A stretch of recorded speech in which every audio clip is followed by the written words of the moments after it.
નમસ્તે વિદ્યાર્થી મિત્રો, welcome back to imagine physics. આજે ઘણા બધા સમય પછી આપણે નેક્સ્ટ લેક્ચર છે એ અપલોડ હું કરી રહી છું.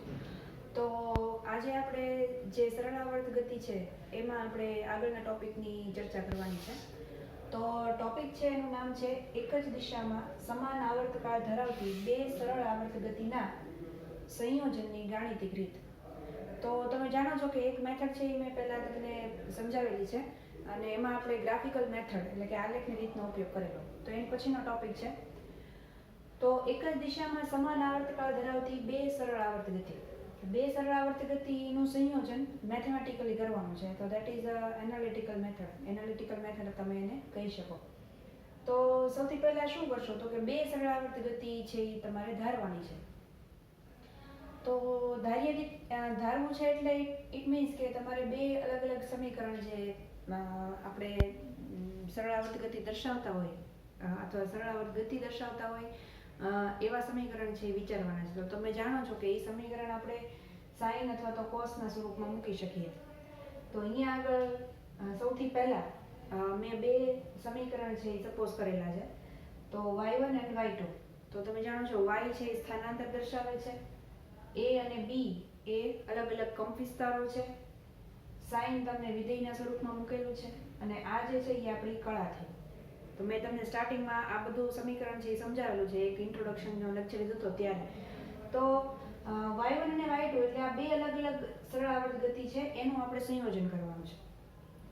તો સંયોજન કરતા પહેલા શું ધ્યાનમાં લેશું તો કે તમે અહીંયા જુઓ તો બંનેની કળા છે એ જુદી જુદી છે, φ1 અને φ2.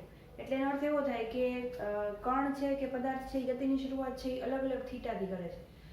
ફાઈ છે એ આપણી પ્રારંભિક કળા છે જે તમે જાણો છો. એટલે કોઈ કણ છે તો ધારો કે વર્તુળ ઉપર એક છે એ 30 ડિગ્રીથી ગતિની શરૂઆત કરતો હોય તો બીજો છે એ 60 ડિગ્રીથી કરતો હોય તો બંને વચ્ચે 30 ડિગ્રીનો કળા તફાવત રહેવાનો. એટલે આપણે એવું કહી શકીએ કે બંનેનો થીટા એટલે કે ફાઈ પ્રારંભિક કળા કેવી છે તો કે અલગ અલગ. તો φ1 અને φ2. એવી જ રીતે a અને b કંપ વિસ્તારો છે એ પણ અલગ અલગ દર્શાવે. નહીંતર આપણે દર વખતે જો સમીકરણમાં કંપ વિસ્તાર સમાન લેવો હોય તો આપણે a મૂકી દઈએ અથવા તો b સપોઝ કરીએ. પણ અહીંયા આગળ બે સંયોજન છે એમાં બંનેનો કંપ વિસ્તાર છે એ કેવા છે તો કે જુદા જુદા છે. એટલે કે એક ધારો કે 30 ડિગ્રીનો જે કણ છે એ p છે એનો કંપ વિસ્તાર એટલે કે એની જે ત્રિજ્યા છે એ ધારો કે 5 સેન્ટીમીટર છે તો બીજો છે એ 60 ડિગ્રી વાળું કણ છે એ ધારો કે q છે જેનો કંપ વિસ્તાર છે એ ધારો કે 10 સેન્ટીમીટર છે. તો તમે વિચારો તો આપણે ફરીથી પેલી જે ગાણિતિક આગળ જે ગ્રાફિકલ મેથડ જોઈ હતી એનો જે તમને આકૃતિ સમજાવી હતી એમાં જો યાદ હોય તમને તો આપણે આ જ રીતે આકૃતિ છે એ દોરેલી હતી. તો મેથડ એની જ છે, મીન્સ કે જે પ્રશ્ન છે આપણો એ જ છે કે અલગ અલગ કંપ વિસ્તારો લીધા, અલગ અલગ કળા તફાવત લીધા, પણ હવે એને પ્રૂવ કરવું છે તો એની મેથડ છે એ જુદી છે. તો મેથડ કેવી છે તો કે એનાલિટિકલ એટલે કે ગાણિતિક રીતે સમીકરણની મદદથી આપણે એને ઉકેલવાનું છે. તો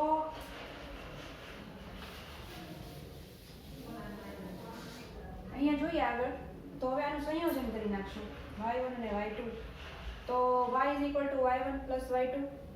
સંપાતપણાનો સિદ્ધાંત એટલે બંને સરળ આવર્ત ગતિનું મર્જિંગ કર્યું તો y1 પ્લસ y2 થઈ ગયું.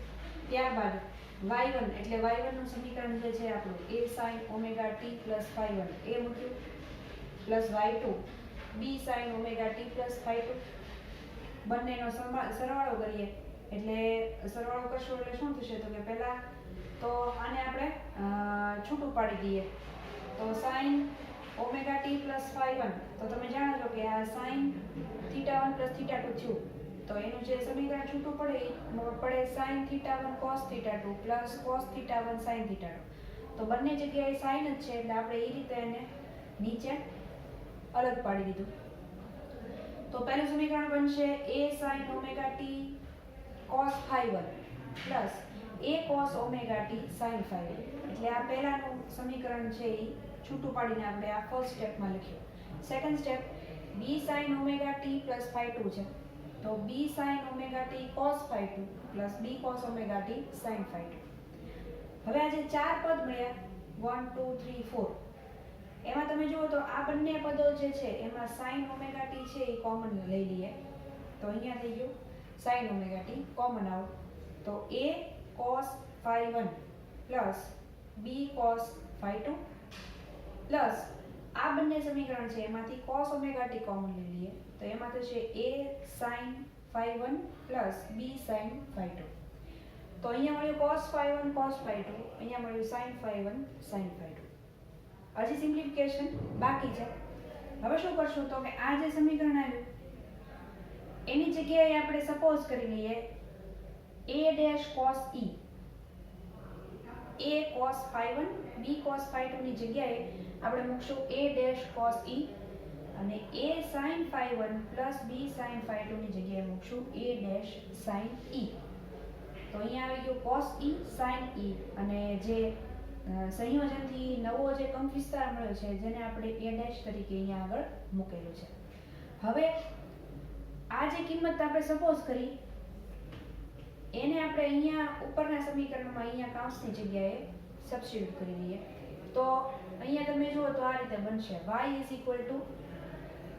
y a dash sin omega t cos e, કારણ કે અહીંયા તમે જુઓ તો અહીંયા sin omega t આની જગ્યાએ આપણે આ મૂકવાનું છે a dash cos e, બરાબર, પ્લસ a dash બીજામાં મૂકશું a dash cos omega t, sorry અહીંયા cos omega t આવશે, cos omega t sin e. તો sin omega t cos e, cos omega t sin e, તો ફરી પાછું સમીકરણ થઈ ગયું sin omega t plus e, sin omega t plus e અને a dash છે એ આપણો સંયોજનનો કંપ વિસ્તાર છે. તો આ જે સમીકરણ મળ્યું એ સમીકરણને આપણે સંયોજિત સ્વરૂપ કહી શકીએ. ઇક્વેશન નંબર 3 કોનું સંયોજિત સ્વરૂપ છે તો કે ઇક્વેશન 1 અને 2 નું. 1 અને 2 છે એ બે અલગ અલગ સરળાવર્ત ગતિઓ હતી અથવા તો એ બે સરળાવર્ત ગતિનું ગાણિતિક સ્વરૂપ સંયોજનથી કરો તો તમને ઇક્વેશન નંબર 3 છે એમાં તમે જોઈ શકો. હવે હજી આગળ સપોઝ કે આ ઈ જે છે એ ઈ શું દર્શાવે છે તો કે ઈ એ સંયોજનની કળા છે, એટલે કે જે સંયોજિત ગતિ દર્શાવી આપણે એ સંયોજનની કળા દર્શાવે છે. તો ઈ નું સમીકરણ મેળવવું હોય તો ઈ ના સમીકરણ માટે આપણે ફરી પાછું એક ઇક્વેશન મૂકશું તો કે tan e is equal to, અહીંયા તમે જુઓ તો આમ સામાન્ય રીતે જુઓ તો વર્તુળમાં ગતિ હોય અને આ જે છે એ x અક્ષ દર્શાવે છે, આ જે છે એ y છે. તો અહીંયા કોઈ બિંદુ હોય અને આ નવી કળા છે એ ધારો કે હું e ડેશ કહી દઉં એને, તો આ e ડેશ સંયોજનની કળા બંને ગતિને ભેગી કરીને તો આ જે ઘટક છે એ કયો મળશે તો કે a dash cos e, આ જે ઘટક મળશે એ મળશે a dash sin e. ખ્યાલ આવે છે કારણ કે cos છે એ x અક્ષ દર્શાવે, sin છે એ y દર્શાવશે, તો a dash cos e a dash sin e. તો સ્વાભાવિક છે કે તમારે e dash ફાઇન્ડ કરવું હોય તો તમારે tan થીટા લેવો પડે, કારણ કે tan e dash લઈ લઈએ તો a dash cos sin upon cos કરો એટલે તમને પરિણામી તમને કિંમત છે એ મળશે. તો એવી જ રીતે કરવાનું છે આગળ.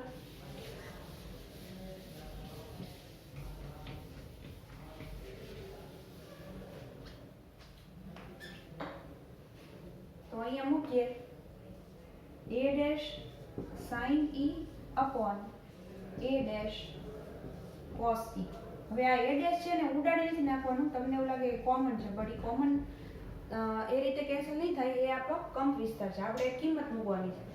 તો a dash sin e એટલે છે a sin phi 1 plus b sin phi 2 upon a cos phi 1 plus b cos phi 2. હવે e ફાઇન્ડ કરવું હોય તો e dash ફાઇન્ડ કરવું હોય તો tan ઇન્વર્સ ઓફ ધીસ આ કિંમત છે એ તમારે ગણી કાઢવાની. એટલે મોટી ગણતરી છે પણ તમે સમીકરણથી તમે મેળવી શકો. તમારી પાસે a હોય b હોય phi 1 phi 2 ની કિંમતો હોય તો તમે sin ને cos છે એનેથી પરિણામી કળા કેવી હશે, તો કેટલો થીટા હશે પરિણામી કળાનો, તો એ તમે આની ઉપરથી ગણતરી છે એ કરી શકો. તમે વિચારો તો પહેલા પણ ગ્રાફિકલ મેથડમાં આપણે અંતિમ કળા જે છે એનું સમીકરણ મેળવેલું છે. હવે થોડું આગળ જોઈએ. જો અહીંયા આગળ ઈ ડેશ ફાઇન્ડ કર્યું, પણ what is A dash? A dash શું છે એ આપણને બહુ હજી ખબર નથી. એટલે પરિણામી કળા મેળવી છે કે કેવી રીતે ગણતરી કરી શકાય પરિણામી કળાની, જો બે સરળ આવર્ત ગતિનું સંયોજન કરતા હોઈએ તો. એવી જ રીતે પરિણામી કંપવિસ્તાર મેળવવો હોય તો એ પણ મેળવી શકાય. તો એની માટે થોડીક હજી આગળ સમીકરણ મેળવીએ.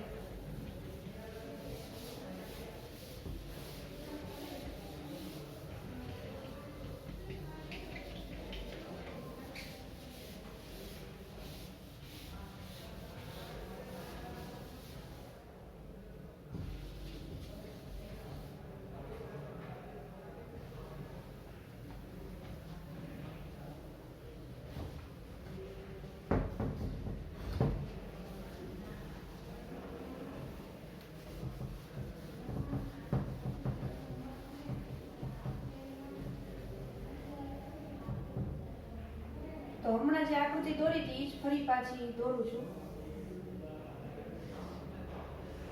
અહીંયા થશે a ડેશ cos e, અહીંયા થશે a ડેશ sin e, બરાબર. અને આ જે છે એ તમારું a ડેશ થશે, બરાબર. આ ઈ આપણે લીધું હતું, આ થીટા હતો તમારો પરિણામી, આ જે છે એ તમારો ફાઇનલ એમ્પ્લિટ્યુડ છે. તો અહીંયા આગળ તમે પાયથાગોરસ ઇક્વેશનનો યુઝ કરો તો a dash square is equal to a dash cos e square plus a dash sin e square. છૂટું પાડી દઈએ તો a dash cos e એટલે આપણે શું મૂકશું? a cos phi 1 b cos phi 2.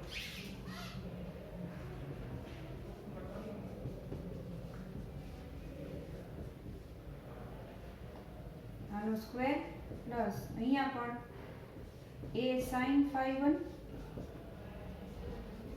b sin phi 2. Okay, તો હવે પાછું આને સિમ્પ્લિફાય કરવું પડશે. તો અહીંયા મૂકીએ તો a square cos square phi 1 plus b square cos square phi 2 plus 2ab cos phi 1 cos phi 2. આ પહેલાનું થયું. સેકન્ડ માટે કરીએ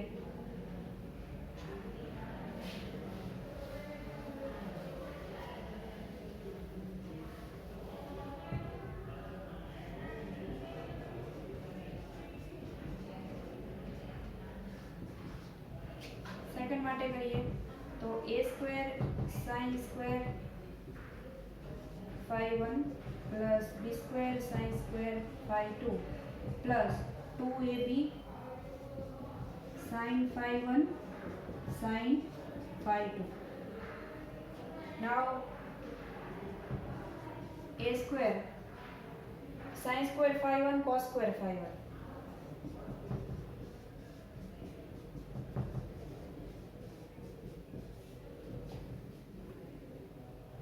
plus b square cos square phi 2 sin square phi 2 plus 2ab is also common out, sin phi 1 sin phi 2 plus cos phi 1 cos phi 2. Now this is 1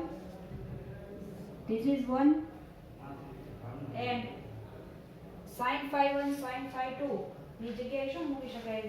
equation આવી જશે તમારી પાસે cos phi 1 minus phi 2. તો એને simplify કરીએ. જેમ sin theta 1 plus theta 2 નું હમણાં ઇક્વેશન છે એ છૂટું પાડ્યું હતું, એવી જ રીતે આનું ઇક્વેશન છે એ પણ બનાવી શકાય. તો a dash square is equal to a square plus b square plus 2ab cos phi 1 minus phi 2.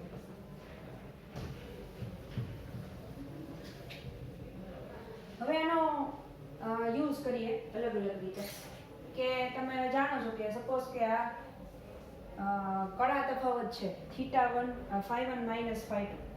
તો phi 1 minus phi 2 છે, હજી તમારે સિમ્પ્લિફાય કરવું હોય તો આમ કરી શકાય a dash is equal to a square plus b square plus 2ab cos phi 1 minus phi 2 whole raised to 1 half. Now cos phi 1 minus phi 2 0 2 pi 4 pi 6 pi up to that is 2n pi. 2n pi ના ઓર્ડરમાં જો થીટાનો તફાવત મળતો હોય તો તમે simplify કરો every time તો ખ્યાલ આવી જશે કે શું મળશે. તો a dash 0 cos 0 that is what, તો અહીંયા આપણે cos 0 1 થઈ જશે એટલે a square plus b square plus 2ab બરાબર. તો a square plus b square plus 2ab all raised to 1 half. તો આ શું થઈ ગયું a plus b square raised to 1 half. So 2 is cancelled. તો a dash is equal to a plus b. Every time જ્યારે even નંબરમાં પાઈનું તમને difference મળતો હોય 2 pi 4 pi 6 pi તો હંમેશા કડા તફાવત ઉપરથી તમારો પરિણામી કંપ વિસ્તાર છે એનું એડિશન થાય. Addition that is a plus b. તો આ તમારું ફાઇનલ ઇક્વેશન થયું. આવી જ રીતે તમે પહેલા માટે વિચારો not 2n pi but n pi.